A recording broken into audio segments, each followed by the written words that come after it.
آج ہم اضافی معلومات حاصل کریں گے۔ کھجور رمضان المبارک کے مہینے میں عموماً کھجور سے روزہ افطار کیا جاتا ہے۔ اس سے جسم کو فوراً توانائی حاصل ہوتی ہے۔ طبی تحقیق سے یہ ثابت ہوا ہے کہ کھجور میں گلوکوز اور فرکٹوز نامی شکر پائی جاتی ہے۔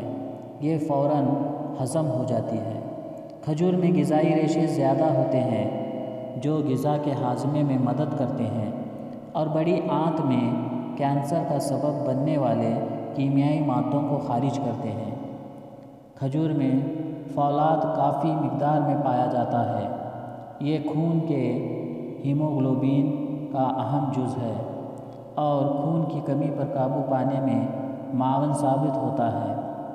اس میں پوٹاشیم بھی قابل لحاظ مقدار میں موجود ہوتا ہے۔